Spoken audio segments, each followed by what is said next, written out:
Portanto, gostava de cumprimentar todos, sejam todos bem-vindos a este debate que conta, com um agradecimento especial ao João Falcão e Cunha, ao Fernando Alexandre e à Joana Balsemão, por terem disponibilizado para estar aqui.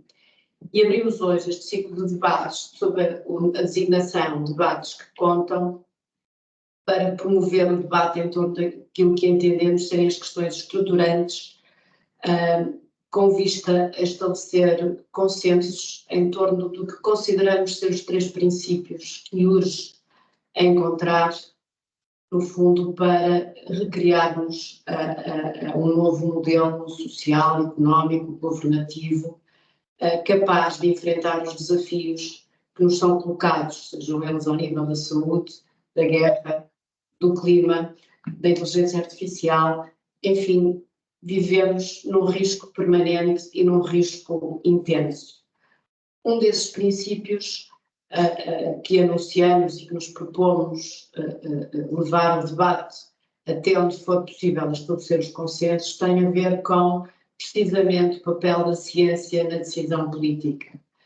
A era antropocénica, o risco que vivemos, os desafios que enfrentamos não são de todo compatíveis com eleitoralismos e com improvisos. As decisões devem ser tomadas tendo em conta vários pressupostos, obviamente de oportunidade, obviamente de políticos, mas também fundamentados sob o ponto de vista da ciência. E, portanto, é um bocadinho este repensar da ciência e do seu papel e a importância do papel da ponderação científica na decisão política que se impõe discutir aqui hoje, sendo esta discussão mais um kick-off do que propriamente o início e o fim. O debate será aberto, será composto por dois momentos. Um momento expositivo, com uma brevidade relativa, e temos aqui para isso um excelente painel, que me dispensarei de apresentar, deixando isso para o Sr. Presidente do Conselho Científico, seguido depois de um debate alargado, onde as pessoas podem colocar, cada um de vós, convido e incentivamos mesmo a que coloquem as questões.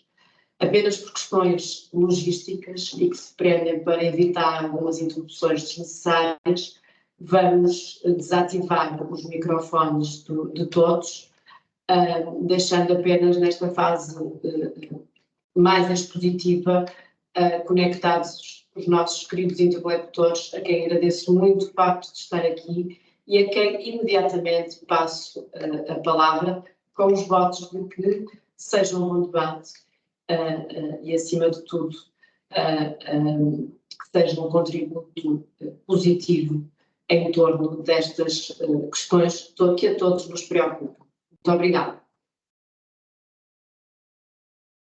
Muito obrigado, boa tarde a todos, bem-vindos. Queria começar por agradecer à Ivone Rocha ter-me convidado para este painel. Já me apresentou sucintamente. Eu sou também professor na Faculdade de Engenharia da Universidade do Porto e quem estiver mais curioso pode ir, entretanto, à internet procurar pelo meu nome para ver o que é que a internet diz. Não deve ser tudo verdade, mas grande parte deve ser. Eu começava por também agradecer, em nome repetir o agradecimento aos 2 convidados, à Joana Balsemão e ao Fernando Alexandre. É um prazer e uma honra tê-los aqui também e estar a partilhar este ecrã neste momento com eles. Eu começava por apresentar a Joana Balsemão, que assumiu muito recentemente um desafio novo como diretora de sustentabilidade no Instituto Kaizen. Antes disso já tem uma experiência política e de assessoria grande, foi vereadora da Câmara Municipal de Cascais durante 6 anos, nas pastas de Ambiente e Cidadania, foi conselheira na REPER de Portugal, na União Europeia, foi assessora no Ministério do Ambiente, investigadora no Instituto Superior Técnico na área de Educação para as Alterações Climáticas, entre outras responsabilidades. Foi assessora da Fundação Luso-Americana para o Desenvolvimento e desde 2019 é representante de Portugal no Comitê de Habitação e Desenvolvimento Urbano da Comissão Económica para a Europa das Nações Unidas. Tem também um mestrado em Environmental Change and Management da Universidade de Oxford. E eu podia continuar, mas passo-lhe a palavra. Muito obrigado. Muito obrigado. Obrigada, boa tarde a todos. O que me foi pedido foi, de facto, este foco no papel da ciência no contexto das políticas públicas. E eu vou, naturalmente, beber à minha experiência profissional mais recente, como vereadora na Câmara de Cascais, mas também à minha experiência em Bruxelas, na REPER, porque em ambas as circunstâncias a ciência demonstrou ter um papel muito relevante. E o ponto de partida é que não pode haver achismos quando se desenvolvem políticas públicas, sobretudo as que são estruturais e de médio e longo prazo, mas não apenas. E vou falar um pouco da ciência no sentido de lato, portanto, abrangendo as ciências sociais, as naturais, mas a ciência no sentido que é um framework rigoroso e sistémico e organizado que serve para compreender o mundo ou resolver problemas. E queria falar-vos um pouco das vantagens e das desvantagens de usar a ciência como suporte às políticas e também dos riscos e de algumas das tendências. E vou procurar exemplificar sempre com questões concretas. Então, começando pelas vantagens, que é sempre mais fácil, a ciência é um fortíssimo apoio para os governantes no que toca a decidir e a priorizar. Um exemplo concreto é quando foi preciso quando se decidiu desenvolver em Cascais uma política para o uso eficiente da água. Ninguém sabia como é que a água era consumida, então foi preciso desenvolver um estudo com base na ciência, com base na academia. Esse estudo determinou, explicou, demonstrou o que é que acontece a cada gota de água que entra, seja por canalização, seja por via da chuva, naquele território.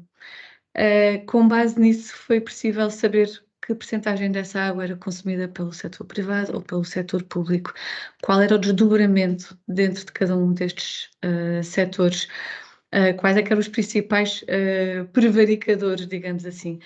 Ficámos a saber também, por exemplo, que o consumo per capita neste concelho é superior à média do país. Ficámos a saber, por exemplo, que no setor privado os campos de golfe são grandes consumidores e aqui existem 4 campos.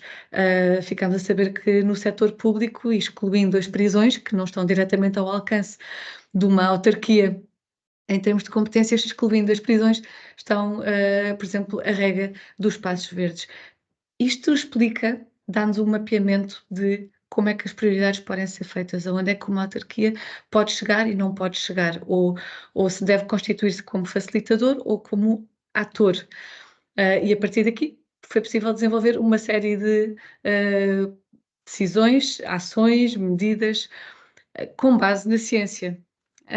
A ciência também ajuda os governantes a explicar e a justificar algumas destas medidas, muitas das medidas que têm que tomar, sobretudo, por exemplo, e continuando a usar o exemplo da água, quando é preciso justificar, por exemplo, porque é que vão ser feitos investimentos avultados e porque é que vai ser causado algum transtorno, ou bastante transtorno a nível de obras na via pública para se criar um terceiro adutor de água, portanto um terceiro ponto de entrada de água, ou porque é que é preciso gastar muito dinheiro e esburacar as vias temporariamente para se construir uma rede de distribuição de água reciclada.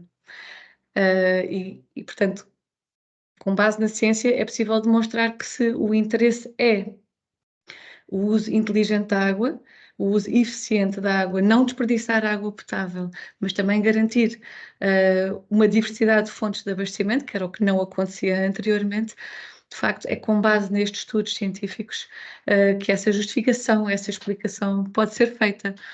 Mas há outras situações delicadas que eu posso descrever, por exemplo, quando é preciso intervir no parque natural e é preciso abater árvores que não são autóctones e, portanto, não desempenham um serviço ecossistémico de valor.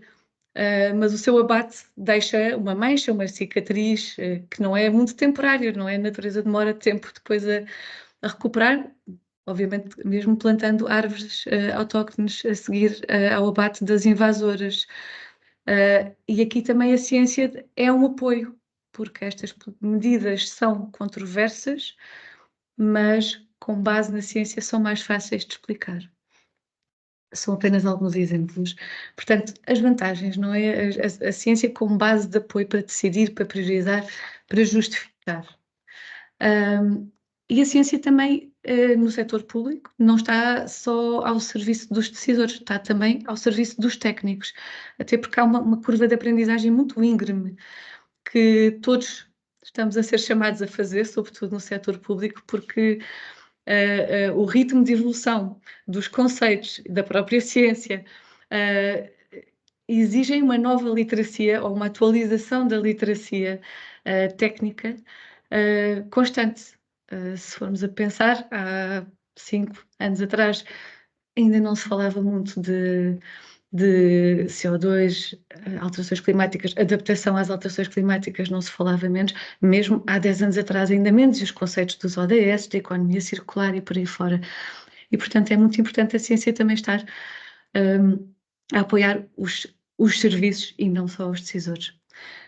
Obviamente também há desvantagens no que toca ao uso da ciência para apoiar a política, as políticas públicas, nomeadamente o fator tempo, porque a ciência implica estudos prévios antes de se tomarem medidas, antes de se tomarem ações, e então os estudos demoram tempo a desenvolver. O estudo para apoiar uma política de ação climática naturalmente vai demorar o seu tempo. E se juntarmos uma coisa muito engraçada, que é o Código de Contratação Pública, a tudo isto, vamos ter o fator tempo em duplicado. E depois há ainda uma camada política.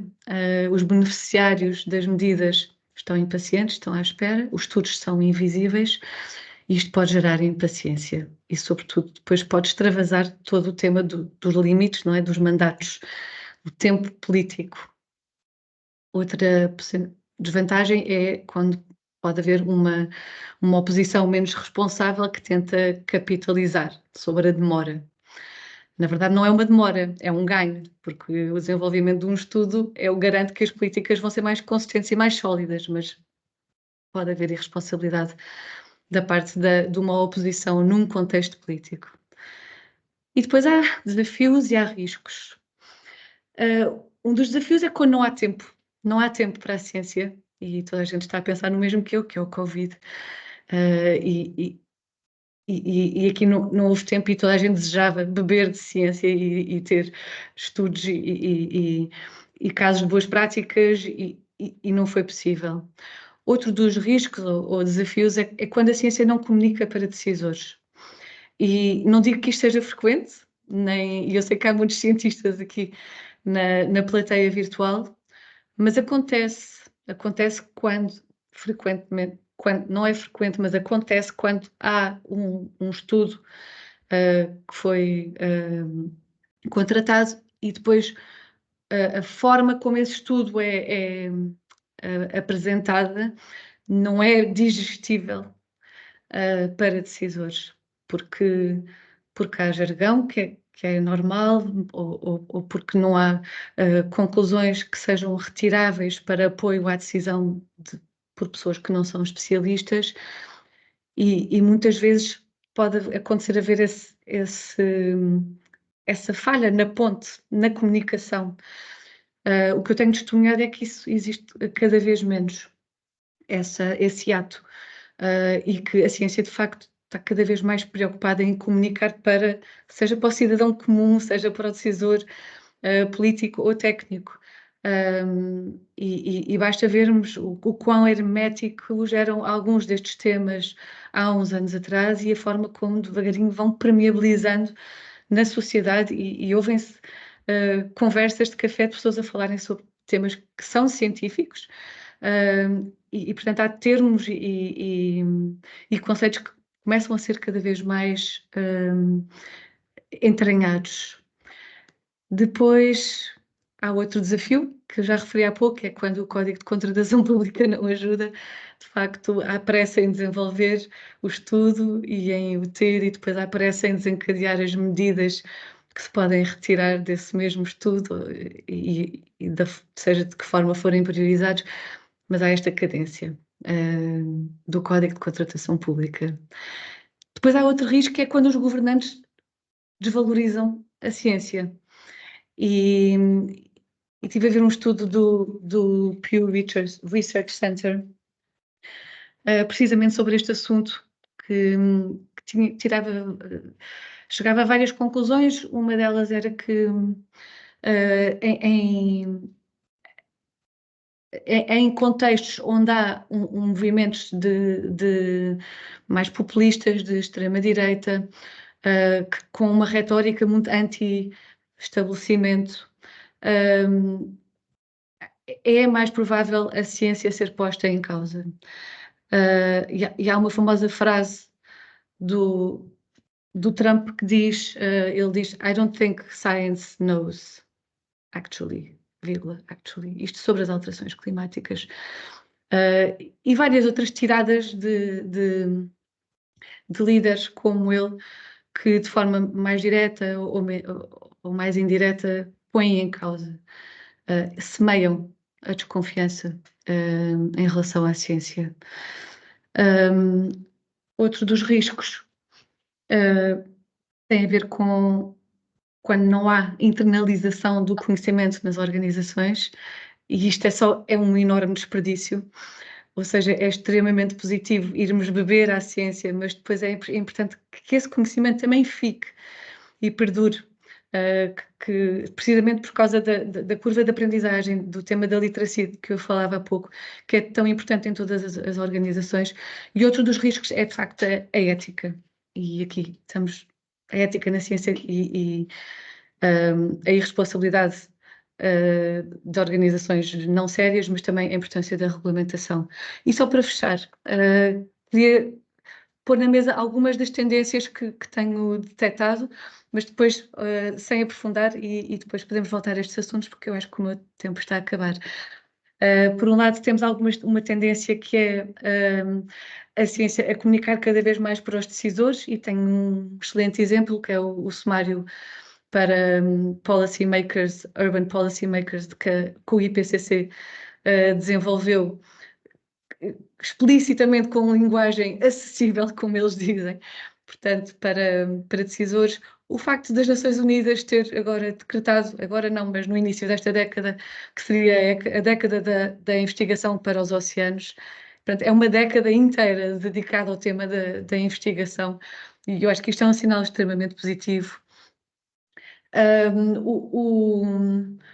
Outras tendências, como por exemplo os ESGs, de que tanto se fala agora, e isto é um debate que depois podemos esmiuçar, é ciência, não é ciência, porque os ESG exigem medição, exigem monitorização, exigem reporte, e será que isto é trazer a ciência também para o setor empresarial, por exemplo? E depois há outras tendências como a ciência cidadã,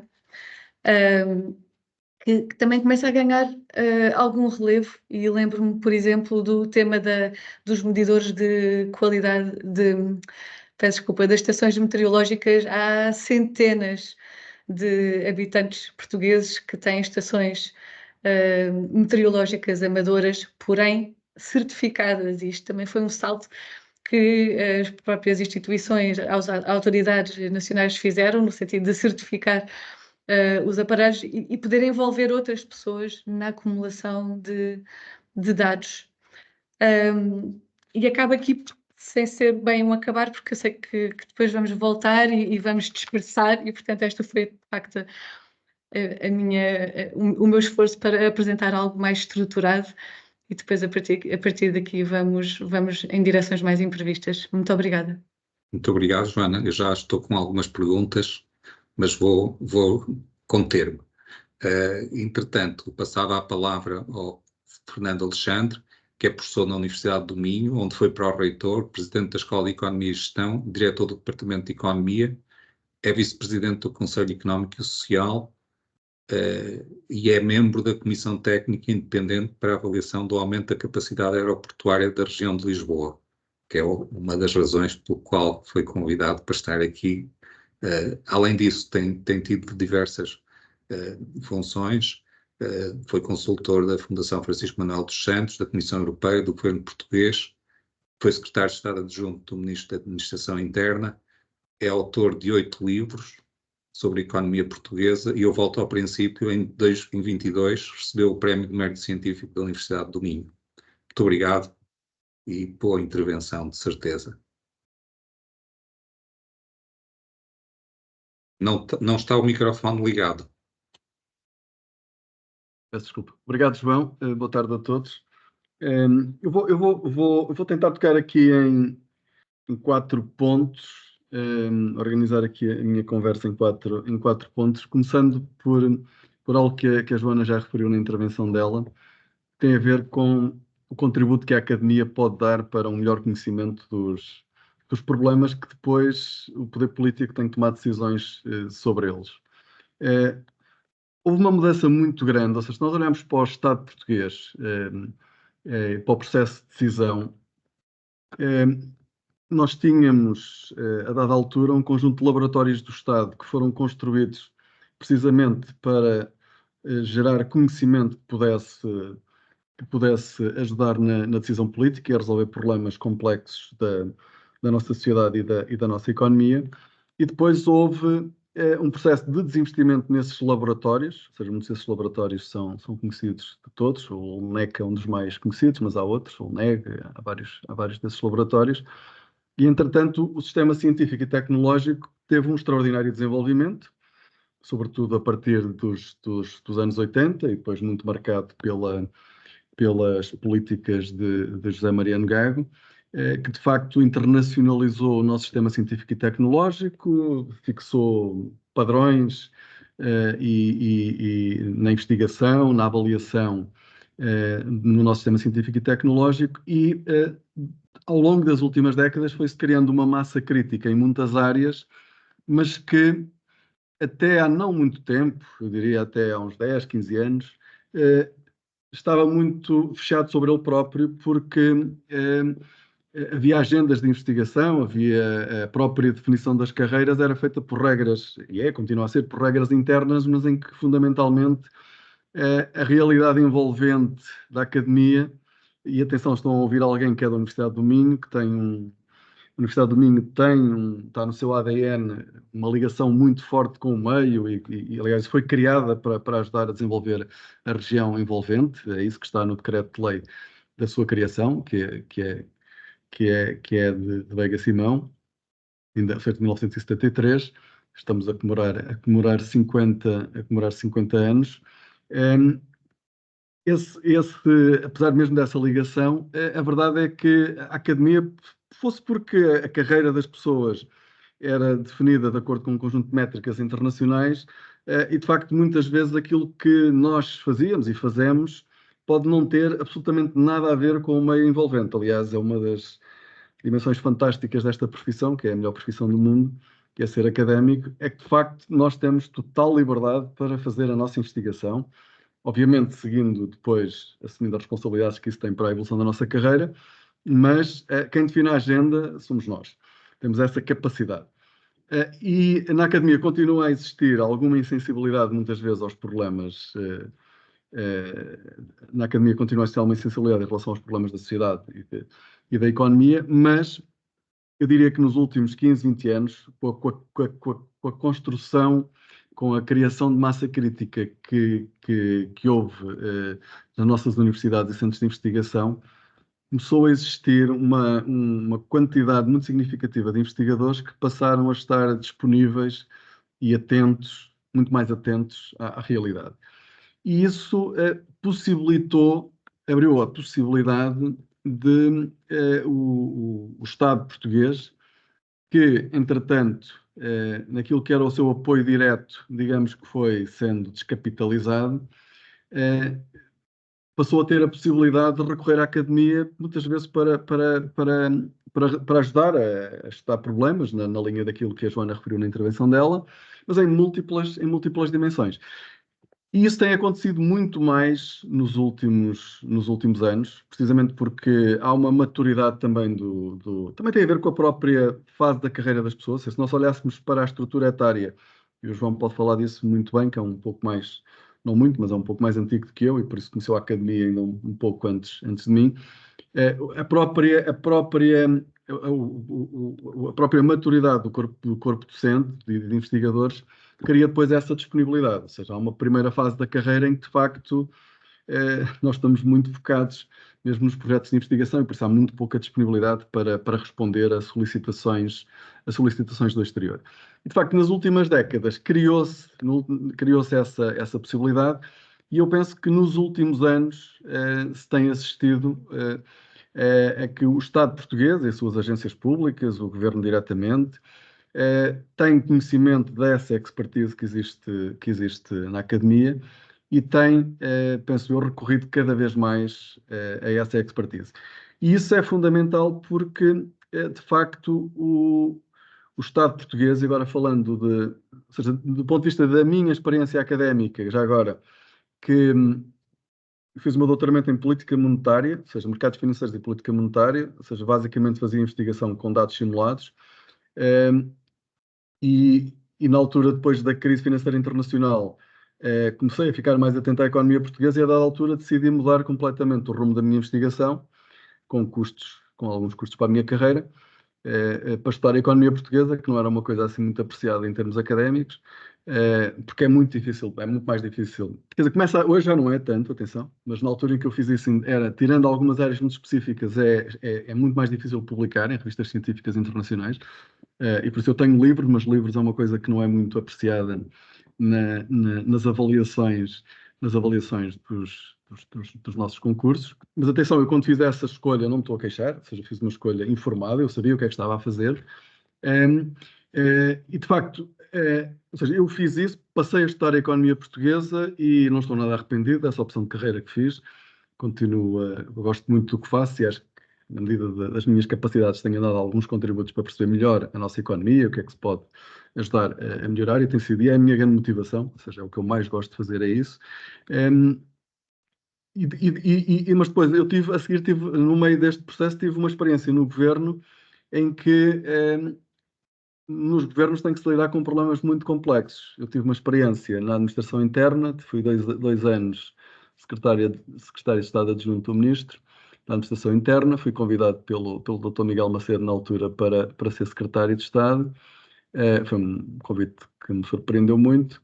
Era um momento difícil do país e eu achei que valia a pena tentar ajudar, porque até na administração interna, na altura, eu contava eram as contas, eram folhas de Excel, era o que me diziam, era só folhas de Excel, e de facto era verdade, confirmo isso. E mesmo nessa área,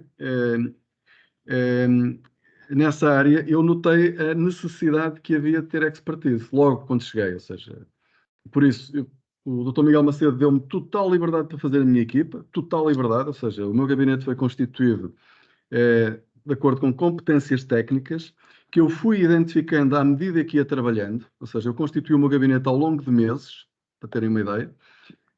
Houve pessoas que eu andei 3 meses à procura delas, ou seja, eu precisava de uma pessoa em comunicações, porque tínhamos que fazer o contrato para o 112, tínhamos que renegociar o Ciresp, tínhamos contratos como da Rede Nacional de Segurança Interna, e eu precisava de ter um assessor nessa área, e por isso demorámos 3 meses a identificar a pessoa, uma pessoa fantástica, consegui encontrar, e que ajudou o Estado português a poupar dezenas de milhões de euros. Esse senhor merecia um crachá, claramente, mas porque não é possível, porque senão, se do lado de quem está a decidir, se eu for tomar decisões que envolvem não apenas a segurança do Estado, mas também a sua situação orçamental, sem ter tinha alguma capacidade, tem capacidade de avaliação económica e financeira, mas aquela área era a área das comunicações. Só para terem, eu vou dar um exemplo prático. Imaginem, vamos fazer um concurso para o 112. Qual é que é o preço base? Quando eu lá cheguei, diziam que eram 12 milhões. Fizemos por 6.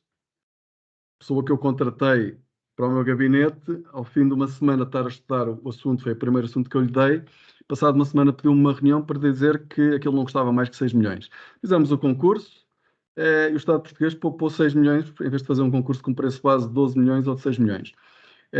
E há muitos exemplos destes. Para a Rede Nacional de Segurança Interna, a mesma coisa. Agora, para isso é preciso ter capacidade técnica, ou seja, é preciso alguém do setor que conhece e que sabe, e que depois não é feito um preço, ou porque as empresas dizem que é esse o preço, mas porque há alguém que tem a expertise do lado do Estado e que está a tomar essa decisão. E posso dar muitos exemplos, porque de facto construí um gabinete que era baseado em conhecimento, de tal forma, quando eu saí, saíram todos, voltaram todos à sua vida, tal como eu, estavam a prestar um serviço ao país. Tenho imensa honra em ter trabalhado com essa excelente equipa. E aí, ou seja, posso ver as duas coisas. Ou seja, há necessidade sempre, na decisão, de facto, de ter a expertise que acompanha a decisão e que depois tem essa capacidade de ajudar a tomar as decisões informadas, que são, em última análise, tomadas pelo Estado. Depois gostava também de falar de um projeto, aqui já mesmo de investigação, ou seja, com investigação, e que eu lancei na Fundação Francisco Manuel dos Santos, que foi uma das experiências profissionais mais interessantes que tive, que foi a oportunidade entre 2018, a bem dizer 2017 e 2022, ser consultor para a área de economia da Fundação Francisco Manuel dos Santos, e um dos projetos que eu lancei foi o projeto que tem o nome As Crises da Economia Portuguesa.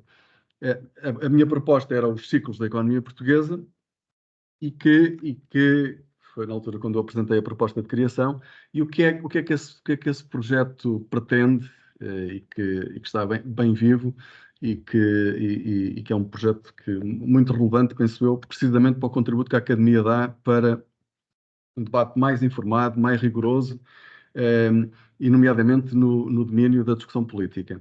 O que nós tínhamos em Portugal, até existir uma datação dos ciclos, ou seja, uma datação é a definição de quando é que a economia entrou em recessão, quando é que saiu da recessão, quando é que a expansão acabou e começou uma nova recessão. Isso não existia em Portugal. Não existia em Portugal. Ou seja, nos Estados Unidos existe desde os anos 40, existe noutros países, mas em Portugal não existia, e o que nós tínhamos era uma discussão da crise ou da expansão associada a uma cara de alguém, um primeiro-ministro. Não vou estar agora a dizer nomes, mas é a crise deste, a expansão do outro. E como se...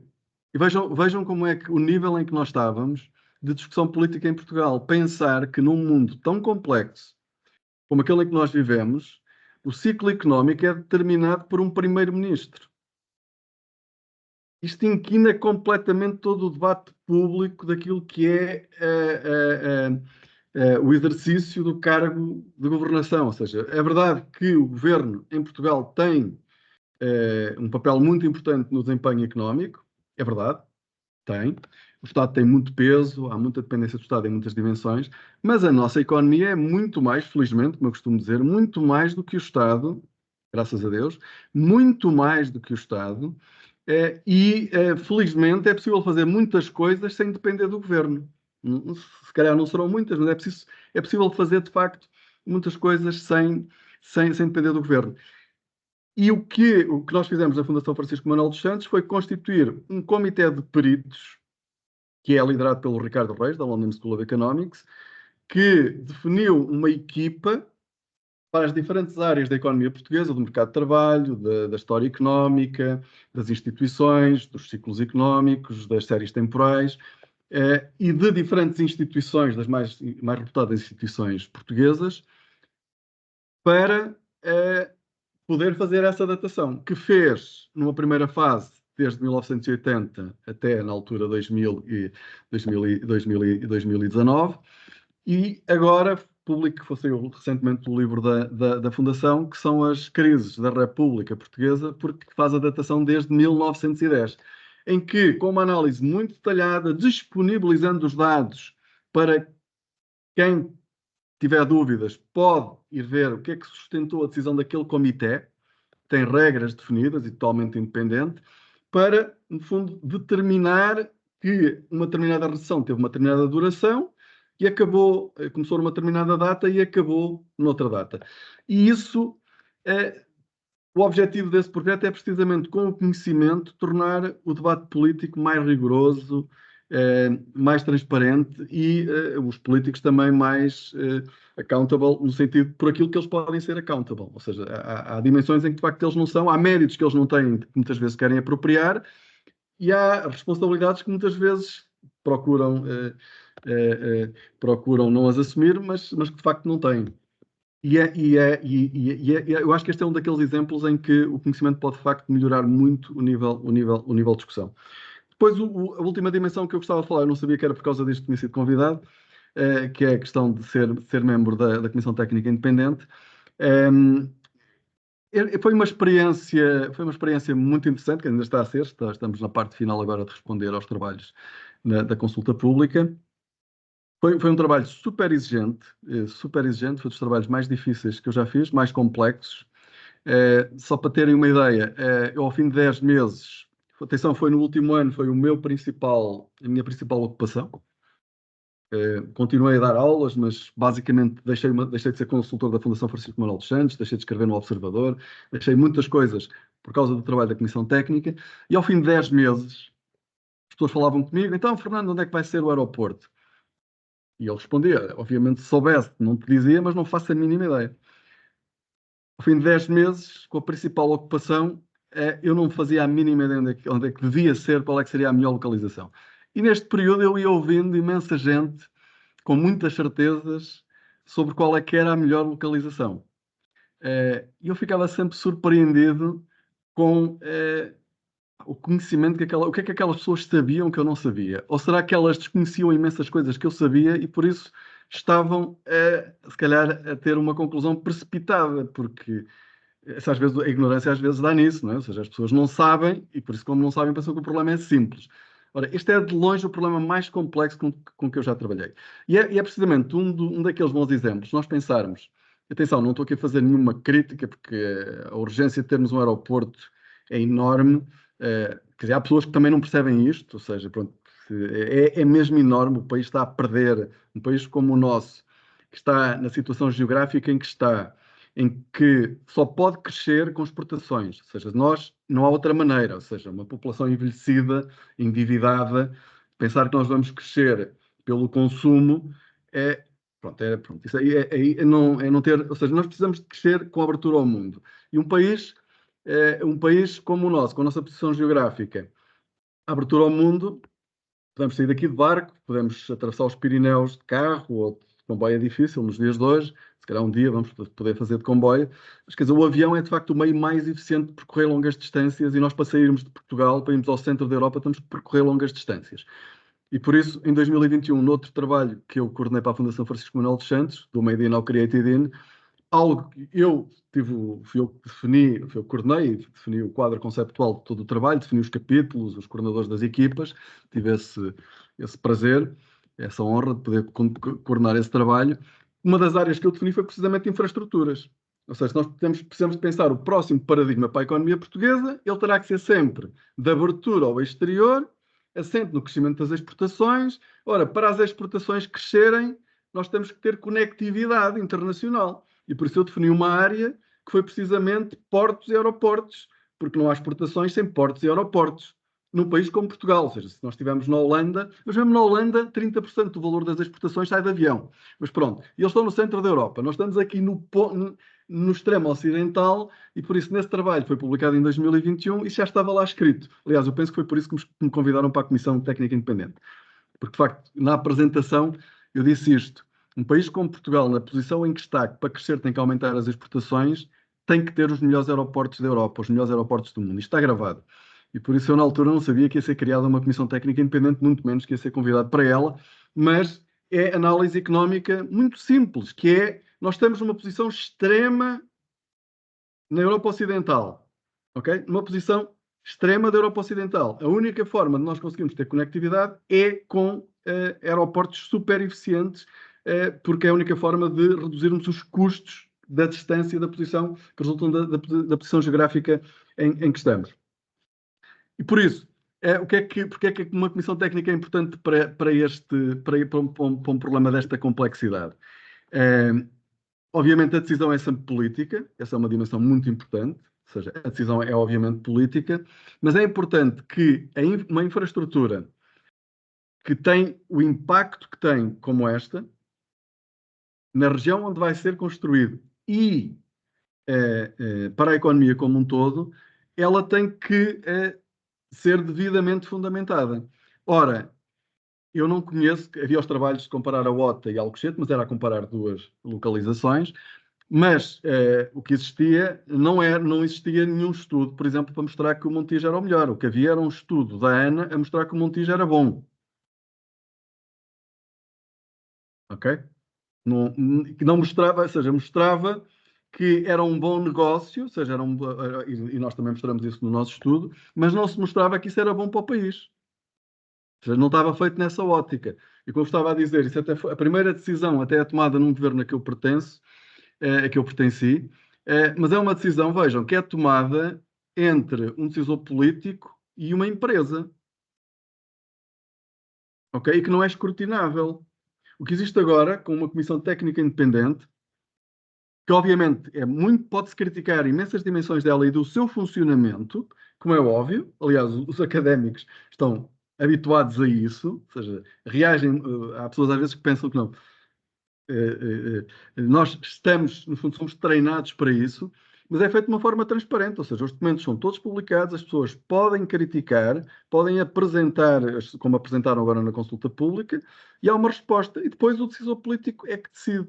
E essa é a grande vantagem de uma comissão técnica independente, que aliás eu penso que será o maior contributo, ou aquele mais perene, desta comissão técnica independente, é que eu acho que as pessoas perceberam que há decisões que têm que ser tomadas, o processo de decisão tem que ser tomado de outra forma, quando de facto falamos de infraestruturas ou de temas que têm um grande impacto na sociedade, na economia, no território, no ambiente, na saúde pública, em muitas dimensões, em que, obviamente, há decisores políticos que acham que não, ou seja, a informação é um problema, não é? Sabem que uma comissão técnica, não estou a falar desta em particular, tem aquele efeito que os bancos centrais têm com os decisores políticos, é que amarra-lhes um pouco as mãos. E os políticos não gostam de mãos amarradas. Atenção que isto não é prender ninguém, isto é uma expressão inglesa, que é tie their hands, que é uma forma de limitar movimentos discricionários, ou seja, eu posso fazer isto, mas tenho que fundamentar. E um relatório como este tem esta vantagem, é que quem vier pode até fazer completamente diferente daquilo que é, no fundo, para onde apontam os relatórios, mas vai ter que explicar à sociedade porquê. E eu ficarei muito contente se for uma decisão diferente daquela que eu pensava que era, da conclusão económico-financeira, e chegar à conclusão, pá, está bem visto, eu não tinha percebido isto, apesar de ter andado um ano a estudar isto, com 10 pessoas fantásticas, uma equipa fantástica, que tive total independência a formar, contratei quem queria contratar, não tive decisão totalmente minha, sem interferência de ninguém. Fiz um relatório económico-financeiro totalmente meu, sem interferência de ninguém. E se alguém vier dizer que é diferente, e se de facto se provar que é diferente da conclusão a que cheguei, eu ficarei contente, porque se isso é melhor para o país, é isso que eu gosto que aconteça. João, já vi que já ultrapassei muito o tempo. Muito obrigado. Só queria dizer que não foi só pelo motivo que eu referi que foste convidado, mas eu tinha uma intervenção preparada, vou só resumi-la para dar tempo para perguntas da audiência, mas eu tinha uma resposta rápida ao papel da ciência e das comissões independentes na decisão política, que era ajudar a tomar as melhores decisões para as pessoas do presente e do futuro, com base no melhor saber e experiência do presente. E podia ficar por aqui, mas vou dizer mais algumas coisas. Muito bem. Eu acho que também há aqui um aspecto importante, que é a ciência e a tecnologia. É que a ciência não tem limitação de recursos, mas a tecnologia tem. E, portanto, nós temos de tomar decisões com base na ciência, mas com com recursos limitados sempre na prática, que é um dos problemas políticos que os políticos têm que decidir normalmente por nós, é como é que se alocam os recursos. Eu também podia falar um bocadinho, dar um exemplo, que a ciência da computação é uma teoria e na prática a tecnologia, por exemplo, as redes sociais são uma tecnologia que vão à frente e que nós estamos hoje em dia a usar ciência para tentar perceber o que impacto é que tem, nomeadamente sociologia, psicologia, assim como o ChatGPT ou o Copilot são tecnologias que por trás têm ciência da computação. Pode-se falar que pode ser que tem outras teorias também, mas a ciência e a tecnologia têm que estar ligadas assim com uma teoria prática. E nós, do ponto de vista histórico, temos em Portugal uma experiência grande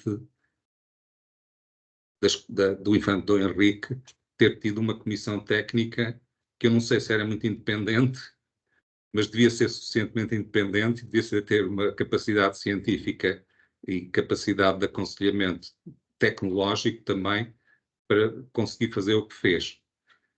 E temos, por outro lado, um exemplo de uma comissão técnica, que eu chamo de comissão técnica, não sei se era técnica, mas estou a imaginar, que era os conselheiros do Dom João II, quando o Cristóvão Colombo lhes apresentou o plano de ir descobrir a Índia para o Ocidente, disseram que não era esse o caminho. E a outra comissão técnica do lado de Espanha aparentemente aceitou a possibilidade. Claro que a história é complexa e não sabemos o que é que há por trás. Também há a teoria de que o Cristóvão Colombo era um agente secreto do Dom João II. E, portanto, não sabemos. Mas sabemos que, de facto, havia um conhecimento e uma experiência grande a aconselhar os reis portugueses ou quem tomava as decisões na altura, que eram, tanto quanto sabemos, seriam os reis que tomavam essas decisões e não seriam tão independentes como isso.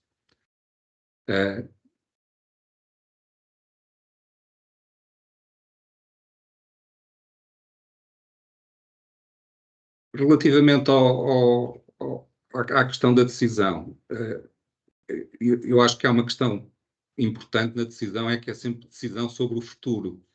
Ou seja, nós temos que decidir algo sobre o futuro e prever o futuro é difícil. E temos modelos que nos dão confiança, mas nem sempre funcionam. Portanto, por outro lado, também há um aspecto importante, que é nós temos que nos consciencializar, eu pelo menos acredito nisso, que as pessoas que não nasceram ainda, que são muitas, valem tanto como as pessoas que existem. Portanto, temos que conseguir que as nossas decisões devem ser as melhores, têm de ser com base no conhecimento e na experiência, e são precisos muitos e variados saberes, normalmente. A minha pergunta é se uma comissão que é temporária, no fundo, e que tem pouca interação, ou tem uma definição de um trabalho inicial e tem uma audiência pública no fim, se é suficiente. Ou seja, se há e olhando historicamente, os conselhos dos reis eram algo que existia durante muito tempo. Por outro lado, também, eu acho que parte da decisão política requer, por um lado, estabilidade nesses conselhos e renovação das pessoas. Não precisam ser todas renovadas, mas precisa de haver renovação. Que, aliás, é um dos problemas na academia, hoje em dia, é que vai haver uma renovação, pelo menos aqui na Faculdade de Engenharia, vai haver uma renovação bastante rápida nos próximos anos. E durante muitos anos a renovação foi baixa. E isso, apesar de eu concordar que estamos numa situação de conhecimento e de experiência acumulada grande, também é algo que tem que se pensar como é que se pode melhorar. Finalmente, e para concluir de momento, eu acho que as decisões políticas têm de assumir uma visão e essa é uma das funções importantes dos decisores políticos antes de decidirem, mas têm que ter uma visão. Normalmente também se diz que é um sonho, e temos exemplos na história desses sonhos, que é, por exemplo, descobrir o caminho marítimo para a Índia, ou colocar uma pessoa na Lua, ou construir um aeroporto, ou uma rede ferroviária. Apesar de que eu acho que os sonhos têm que ser mais ambiciosos, mas não podem ser ambiciosos independentemente da capacidade da ciência, nem podem ser ambiciosos independentemente da tecnologia, porque aí passam de sonhos a outra designação. E, portanto, a minha conclusão é que têm que andar juntos. E a minha conclusão também é que eu acho que as pessoas que estão nesta audiência não têm dúvida desta tese, de que a ciência é importante na decisão política, mas como é que se mostra isso a quem não reconhece o valor na ciência? Ou, uma outra questão é como é que se explica a alguém que tem problemas para pagar uma habitação, um alojamento, como é que se explica que a ciência os pode ajudar? Isso são algumas das perguntas que, quando eu estava a preparar esta intervenção, fiquei. E obrigado por me ouvirem, e eu passava a palavra à Joana ou ao Fernando, conforme desejem. À Joana, que teve menos tempo. Bem, obrigada aos dois pelas provocações. Acrescento só mais duas outras observações e depois podemos partir para perguntas, se concordarem. Fazendo uma retrospectiva da história da humanidade, mas sem ter tido tempo de aprofundar naturalmente, a relação entre a política e a ciência sempre esteve lá, e nota-se como a ciência moldou políticas públicas desde muito cedo, e que esta relação teve oscilações. Portanto, mesmo nas civilizações antigas, notamos que houve inputs científicos, como por exemplo a astronomia, entre outros, que na civilização egípcia ou na Mesopotâmia contribuíam para determinar o calendário agrícola, por exemplo. É verdade que depois, quando veio a Idade Média, houve aqui um período mais turbulento, não é? A relação entre a ciência e a política ficou mais conturbada, e houve de facto uma desaceleração, podemos dizer, do progresso científico, porque houve algumas supressões por parte de autoridades religiosas, e depois veio o Renascimento, e o Copérnico, e o Galileu, e o Iluminismo, e tudo aquilo descolou outra vez. E hoje em dia, na sociedade moderna, já nos debatemos com tantas outros fatores que moldam esta relação. E é muito interessante notar que, se nas civilizações mais antigas havia de facto a ciência não era uma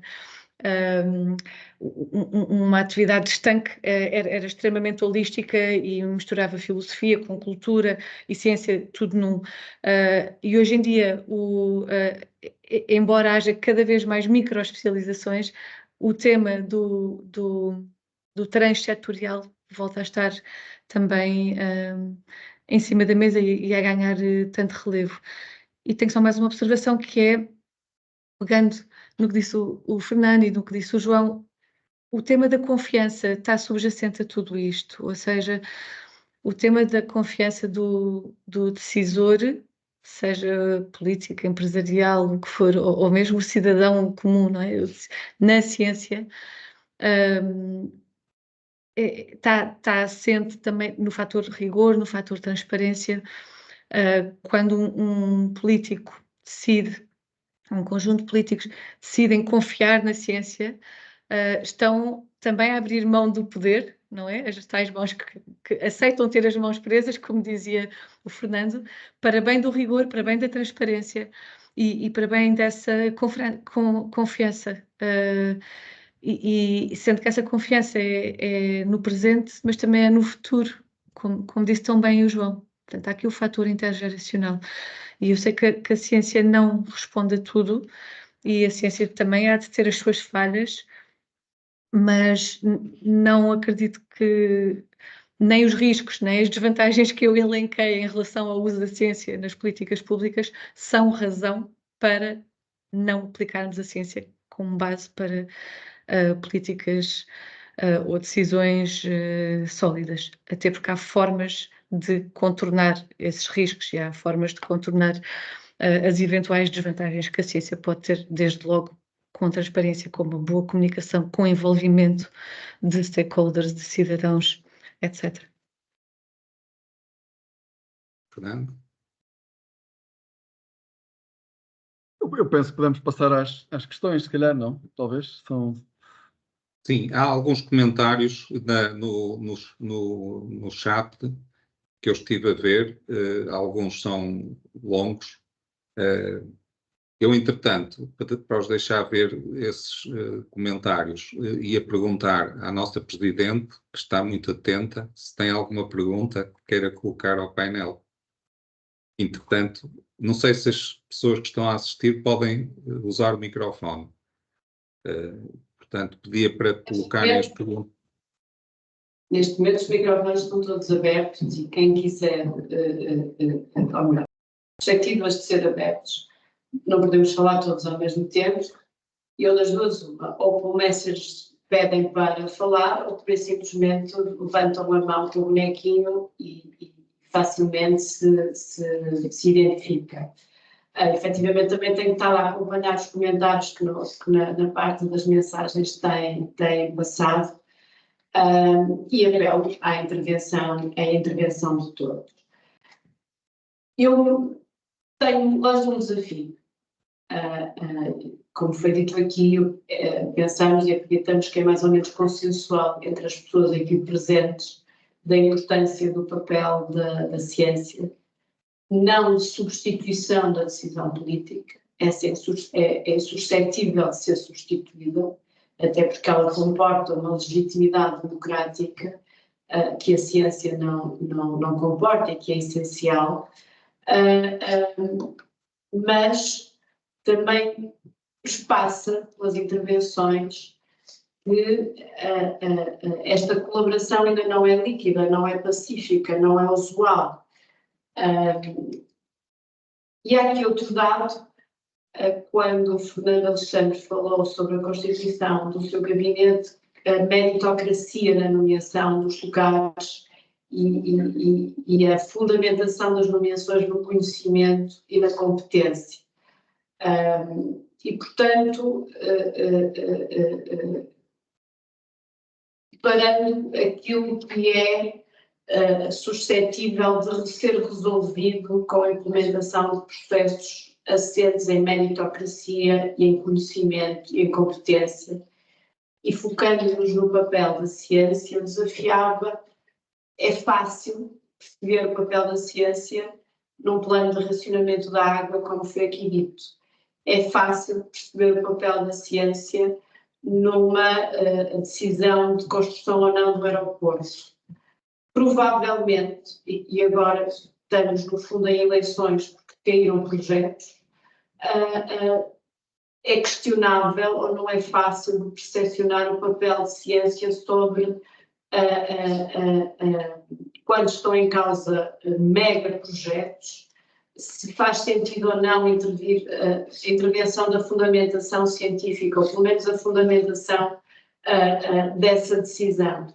E, portanto, aquilo que desafiava quer do ponto de vista político, à Joana, quer do ponto de vista científico ao Fernando, se tivessem que agrupar uma tipologia de infraestruturas ou de decisões ou de investimentos ou de decisões de racionalização, quais seriam aqueles grupos que considerariam absolutamente essenciais a que a ciência se pronunciasse. Se calhar falo eu agora, a Joana acabou. Eu penso que, quer dizer, o conhecimento é útil para todas as áreas. Outra questão é depois a questão digamos, de blindarmos de alguma forma a decisão política em determinados setores. Por exemplo, a Comissão Executiva do SNS, que foi criada, que é, ou seja, que é uma alteração muito grande na gestão do sistema de saúde em Portugal, do Serviço Nacional de Saúde, e o que faz é tentar precisamente introduzir um nível técnico que de certa forma protege a decisão política, ou seja, não tem protegido muito, mas o objetivo penso que também seria esse, mas é basicamente dizer, ok, nós temos aqui um problema de gestão, e foi isso que o diretor desta comissão executiva começou por dizer, ele tornou isso muito claro nas entrevistas iniciais, que eu ouvi com muito interesse, que acho que de facto é uma pessoa que pensa muito bem sobre o Serviço Nacional de Saúde, e na altura ele identificou um problema de gestão, disse isso de uma forma muito clara, e no fundo o que ele estava a dizer, e que no fundo era também o entendimento do governo, é que nós temos um problema de organização no Serviço Nacional de Saúde. Isto é uma questão técnica. Ora, eu por acaso eu não sei se isso é assim, ou seja, uma coisa é ter o aconselhamento, outra coisa é passar um conjunto de competências ou seja, é uma delegação de competências numa entidade que se calhar também devia ser mais ou menos independente, ou seja, se assume que a organização é uma questão técnica, então se calhar ela devia ter também mais alguma independência do poder político. O que é que acontece? Eu acho que nós podemos, em muitas das áreas, introduzir sempre a um livro interessante que se chama, eu até fui buscar, que é do Gareth Jones, que é 10% menos de democracia. Ou seja, ele defende a democracia, mas o que ele diz é que em muitas áreas, se no fundo entregarmos a decisão a pessoas têm, ou seja, que as pessoas ficam isoladas da pressão de curto prazo e daquilo que são pulsões mais imediatistas, a sociedade funcionará melhor. Ou seja, porque há essa capacidade de resolver o problema com expertise, com competência, e ao mesmo tempo isola-se, que eu acho que este é outro dos grandes, mais do que as áreas, é esta questão do curto prazo e do médio e do longo prazo, que é a capacidade de, eu não sei se isso não foi tentado com esta Comissão Executiva do SNS, que é isso, que é proteger o poder político, proteger até não é no sentido de aligerar responsabilidades, atenção, estou a dizer, é proteger no sentido de desligar aquilo que está a acontecer numa urgência neste momento da decisão, ou seja, daquilo que é a organização do próprio Serviço Nacional de Saúde.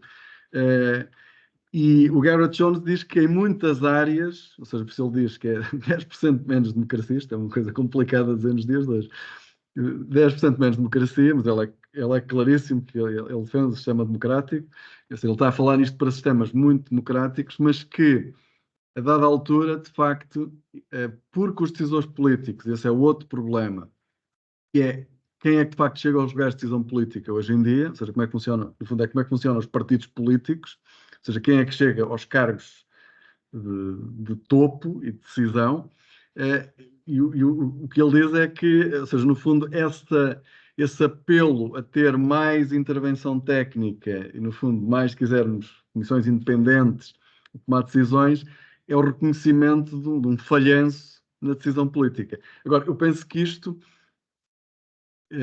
o sítio onde nós, em termos de decisão política, onde houve um avanço nas nossas sociedades e que é reconhecido, embora há 2 anos atrás houvesse muitos políticos já a querer colocar dúvidas sobre ele, é a questão da independência dos bancos centrais, que é um caso muito interessante de dentro da democracia, ou seja, num sistema democrático, os decisores políticos abdicarem de tomar decisões numa área muito importante como as taxas de juros, que afeta diretamente a vida das pessoas. É algo extraordinário. Eu acho que é dos feitos mais extraordinários das democracias modernas. Porque é preciso um nível de maturidade, ou então de desespero, não é? Quando basicamente a moeda está em desvalorização. Mas é preciso um nível, de facto, já muito elevado de reconhecer que eu abdico deste instrumento porque aquilo que é melhor para a sociedade é entregar a decisão a uma entidade técnica independente.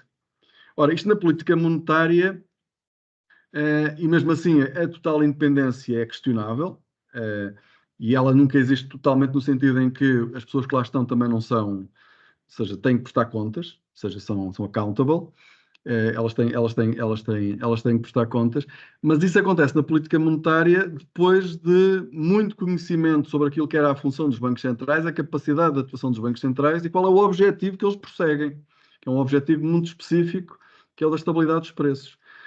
Noutras áreas, a decisão puramente técnica, eu acho que claramente pode pôr em causa a própria democracia, porque, ou seja, o que tem que existir é muito estudo. Deixa-me só dar um exemplo para acabar, que eu já me estou a alongar um pouco. Deixa-me dar um exemplo, ligando com a questão da nomeação dos gabinetes, que a Ivona há pouco estava a referir a propósito daquilo que eu tinha dito. Há sempre esta discussão, que em Portugal infelizmente não é nada clara, que é qual é o processo de nomeação, quer dizer, ela na lei é clara, depois no processo que é menos clara. Qual é o processo de nomeação dos dirigentes da administração pública? Nós temos a CRESAP, não é? Mas depois, ou seja, quando se instituiu a CRESAP, havia uma visão sobre qual é que devia ser o processo de nomeação. Ou seja, que era basicamente uma nomeação independente, técnica, e era, no fundo, despolitizar a administração pública. O que os estudos mostram é que despolitizar a administração pública não é necessariamente melhor do que ter uma administração pública politizada, como existe em muitos países que funcionam muito bem.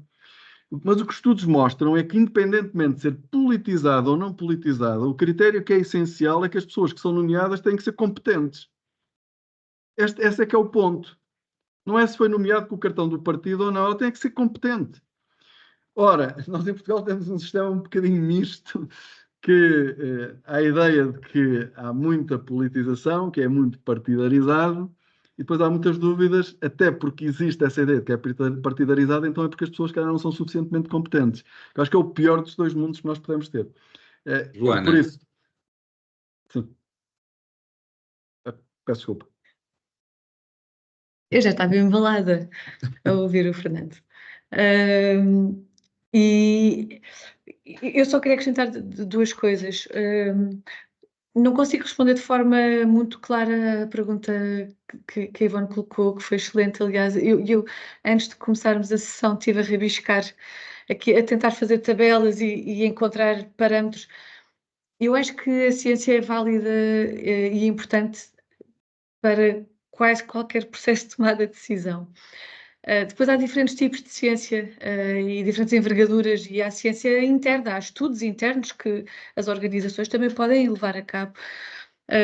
Tudo o que tenha impacto significativo na vida das pessoas, e obviamente, eu agora estou a falar à microescala, mas o Fernando e o João já falaram de outras escalas, não é? De desígnios mais estratégicos, mais universais e mais nacionais, mas mesmo à escala local, parecendo que não, até a escolha do herbicida que é usado nos passeios, porque sim, ainda é preciso dar herbicida nos passeios, porque senão as ervas crescem e parece uma savana.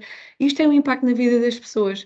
Não aplicar o herbicida tem um impacto, e depois qual herbicida aplicar tem um impacto. Porque uns são escorregadios, outros cheiram a não sei o quê, outros precisam de mais utilização, uns são mais caros e têm impacto no erário público. Desculpem dar a amassar-vos com uma questão tão pequena, mas até isto tem a sua tecnicidade. E até um tema tão menor, aparentemente menor, exigiu um estudo, neste caso interno nosso, vários pilotos, para determinar aqui no Conselho de Cascais que produto é que seria usado que fosse melhor para o aplicador e melhor para o cidadão. Mas ao final do dia, e eu concordo com o que todos aqui disseram, não tem que haver, há sempre uma decisão política. E é para isso que os políticos, que os governantes são eleitos. O que tem que estar subjacente sempre é o fator transparência. Portanto, as conclusões da Comissão Técnica Independente devem ser publicadas para todos os cidadãos as lerem de preferência de forma não muito densa. E o Governo depois deve decidir e explicar porque é que optou pela decisão A, B ou C. E eu acho que é assim que se gera pedagogia e que se trata os cidadãos de forma adulta. Eu tenho um exemplo de Copenhaga, onde a Câmara Municipal, depois de inúmeros investimentos, inúmeros estudos, chegou à conclusão que não consegue fazer mais pela rede de saneamento. E, portanto, quando há uma conjunção de determinados fatores, pluviosidade, entre outros, sabem que o sistema vai entrar em ruptura, vai entrar em sobrecarga e, portanto, vai sair esgoto não tratado para aqueles belíssimos canais e praias fluviais onde eles gostam tanto de nadar. O que é que a autarquia fez?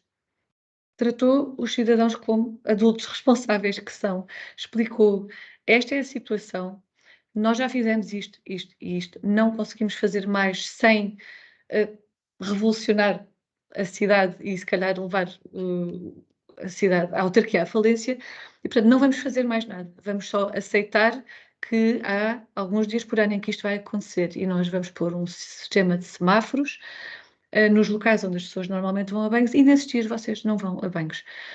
E eles não perdem votos por causa disto, porque foi feito com transparência, com base. Houve uma decisão política, a ciência não foi martelada, e a transparência esteve lá. E eu vi aqui alguns comentários, nomeadamente do Pedro Castro, que disse que há pouco eu esqueci-me de referir, e é verdade, nos riscos, que há cientistas manipulados e há cientistas manipuladores. E sim, tem que haver um sistema de checks and balances até da ciência, mas eu não serei a pessoa mais indicada para encontrar soluções para esses checks and balances, porque não sou cientista. E sim, estou a ver aqui também os herbicidas usados na via pública não são uma questão menor, não. E mesmo os que são homologados pela DGAF são uma multiplicidade muito grande, cada um com as suas vantagens e desvantagens. E quando eliminámos o glifosato, optámos por um que era 4 vezes mais caro. E ao final de um ano, faz-se as contas o que é que se podia ter feito com aquele diferencial de preços e por aí fora. Mas não vamos aprofundar mais o tema dos herbicidas. Muito obrigado. Temos uma pergunta pendente. Não sei se o professor Paixão pode intervir. Está com o microfone cortado, portanto não se ouve ainda.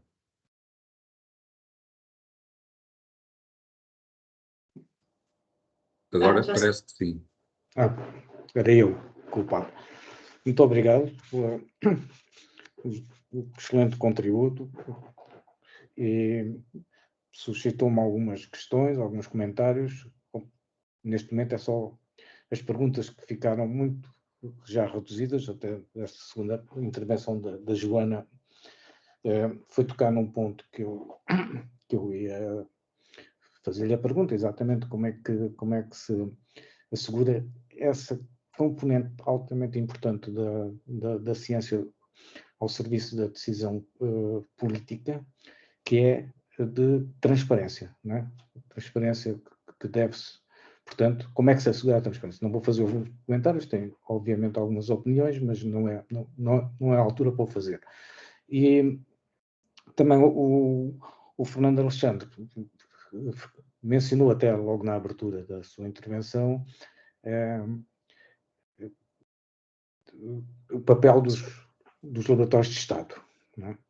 E portanto, era a minha pergunta, não é? É exatamente Como é que vê? Como é que vê o papel dos laboratórios de dados? Se é o caminho da extinção, se é o caminho da recuperação do passado, se é outra coisa qualquer, não é? Mais uma vez, nós, portanto, são as duas perguntas. E um comentário só final sobre a gestão para ambos de uma realidade, é que a ciência, para ser verdadeira, dificilmente tem certezas absolutas. Não é? E, portanto, a quem cabe a gestão dessa dificuldade, não é? Sobretudo no mundo de aceleradas incertezas. Não é? Como é que... e é assim mesmo, mas como é que vê essas possibilidades? Como é que vê essa coexistência, digamos, entre um problema de uma urgência, ainda por cima fundamentada por muitas incertezas, não é? E de uma ciência que tem capacidade de responder, mas não será verdadeira se vier com respostas absolutas sobretudo aqueles problemas que envolvem questões públicas, não é? Que são problemas muito mais pluridisciplinares, muito mais, portanto, aqueles que são problemas técnicos disciplinares, com exemplos como o Fernando Alexandre mencionou outro. É uma pena, de facto, eu conheço alguns do mesmo tipo, não é? De concursos públicos que podiam e deviam ter sido lançados com uma fundamentação, uma base técnica muito mais sólida do que aquela que foram, não é? E os resultados não foram os mais benéficos para o país, não é? Mas enfim, nós temos menos de 10 minutos, por isso eu pedia intervenções muito sucintas. Muito rápido sobre os laboratórios de Estado. Eu acho que vai depender das áreas. Ou seja, pode haver áreas específicas, não vou estar agora a falar de casos concretos, pode haver áreas específicas onde se justifique, mas neste momento todo o sistema científico e tecnológico cresceu tanto e tem tantas entidades com diferentes formatos, agora até com os laboratórios colaborativos, ou seja, tem muitas dimensões que aliás, acho que o que tem que ser feito é este, tem que ir sendo pensado e procurar, de facto, onde é que se deve investir. Agora, fazer o caminho para trás não vale a pena, não é? Porque, de facto, hoje há uma capacidade de investigação muito grande e que é validada, de facto, pela comunidade científica internacional. Está aqui um comentário sobre a questão do relatório científico de ser validado. A validação, em muitos destes trabalhos, obviamente, é científica, ou seja, é feita por especialistas. No caso da avaliação económica e financeira, tivemos até workshops em que ouvimos outros especialistas e eu penso que vamos conseguir boas publicações em boas revistas com o trabalho que fizemos. Pelo menos estamos a trabalhar nesse sentido. Aliás, todos os membros da Comissão Científica têm excelentes currículos científicos, o que quer dizer que sabem fazer esse trabalho. Joana?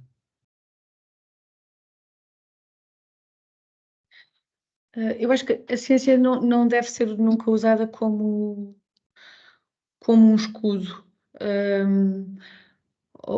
A ciência tem que ser sempre uma base ou um pilar de decisão. E na minha experiência política, começando um pouco antes, na minha experiência como negociadora técnica em Bruxelas, era sempre o ponto de partida no desenvolvimento de qualquer nova peça legislativa. Era dali que a Comissão Europeia, parte para sustentar a proposta que é apresentada aos Estados-membros.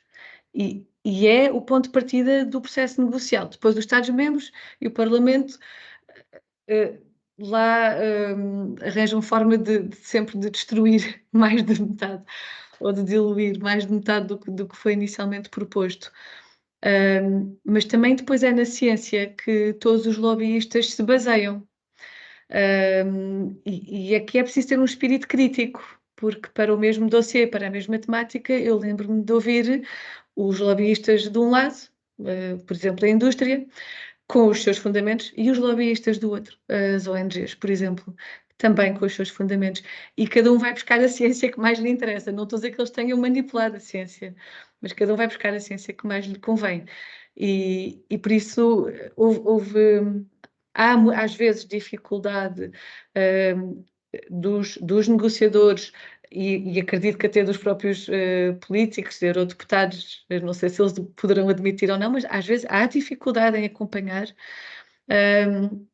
a tecnicidade de cada tema. E se não tivermos o apoio de uma ciência que seja acessível e rigorosa, é muito mais difícil tomar decisões. Passando para a escala local, foi sempre realmente um dos meus grandes alicerces. E tenho a certeza que vai continuar a ser no que eu fizer em termos de carreira no futuro. E recordo que a ciência não é só as ciências duras, digamos assim, hard science, mas também as ciências sociais. E quando falo de ciências sociais, o poder do envolvimento das pessoas, da auscultação, das estatísticas que saem dessa auscultação, que depois resultam em co-criação ou co-planeamento, também tem um poder muito forte.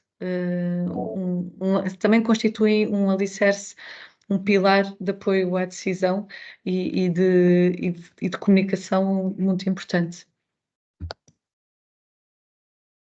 Muito bem, eu penso que temos ainda uns minutos. Que aproveitava só para agradecer. João, desculpa a interrupção, Teresa Ponce e há outra senhora que eu não consigo ler aqui o nome. Eu não consigo ver isso, não consigo ver. E de brevidade, para terminarmos às 19h30. Muito bem, temos Teresa Ponce Leão, que eu não estou a ver. Estou aqui. Eu estou a ver. Faz favor. Já estou a Muito ver, bem. já estou a ver Muito bem. agora. Obrigada, mas houve aqui um comentário aos laboratórios de Estado e uma resposta do Fernando Alexandre sobre o sistema científico tão diversificado que, pelo que percebi, pode comatar as questões de laboratórios de Estado, e eu gostava de dar a minha opinião.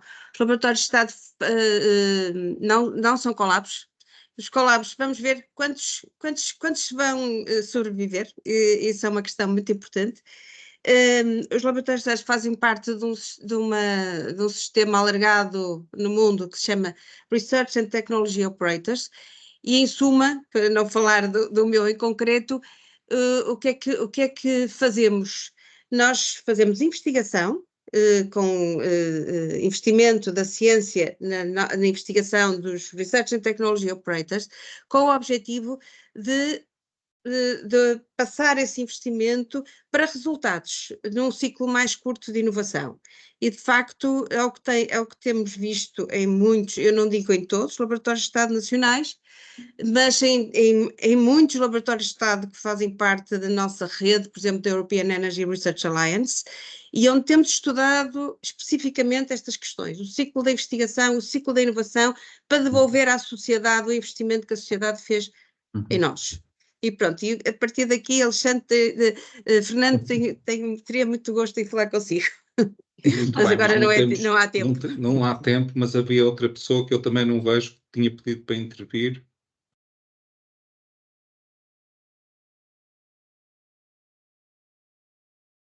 Não, Estás-me a ouvir, João? É Maria Val. Maria Val.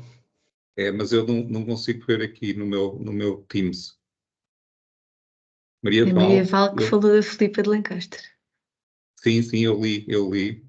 E disse mais coisas, mas se puder, agradeço que ligue o microfone. Não está a conseguir. Não.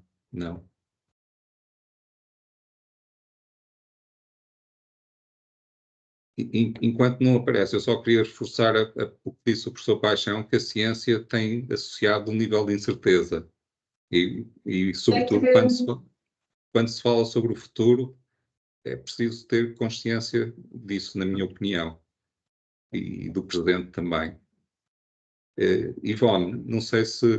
Eu ia só chamar a atenção, o telefone, o micro da Maria Val, que está liberto, tem é que, por favor, no seu próprio computador, sair do modo mute, senão não conseguimos ouvir. Mas não está a conseguir. Liberto, não está. Muito bem, estamos na hora. Eu sugeria agradecer a todos os presentes. João, peço desculpa, já está. Já Acho está, que já está. consegue falar.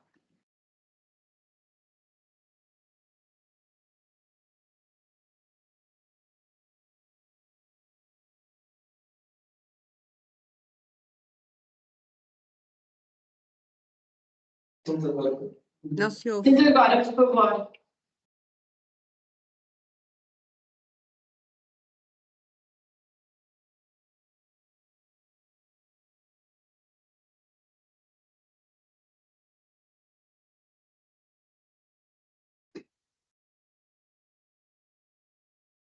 Com as nossas desculpas, João. Falha técnica.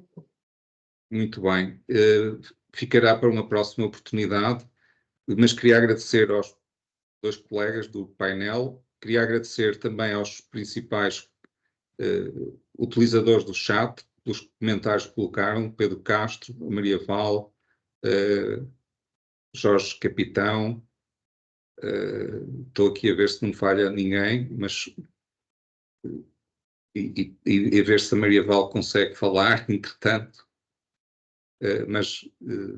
e os que saíram, alguns que saíram, João Henrique Barata Gouveia de Oliveira, Jaime Quezado, mas em especial à Joana e ao Fernando. Muito obrigado. E podíamos estar aqui bastante mais tempo, mas eu sei que têm limitações de tempo também. E passava a palavra à nossa Presidente. Eu não vou acrescentar mais nada, vou agradecer a presença de todos. Acho que foi 1h30 muito bem passada. Foi um excelente debate e reitero os agradecimentos, não só dos meus queridos oradores, mas também de todos quantos estiveram aqui presentes. Muito obrigada. No próximo dia 8 temos o segundo debate que conta, dessa vez dedicado ao rigor orçamental. Muito obrigada. Até amanhã. Boa viagem. Obrigada. Para Lisboa. Obrigado. Obrigada a todos. Bom jantar e bom descanso. Obrigada.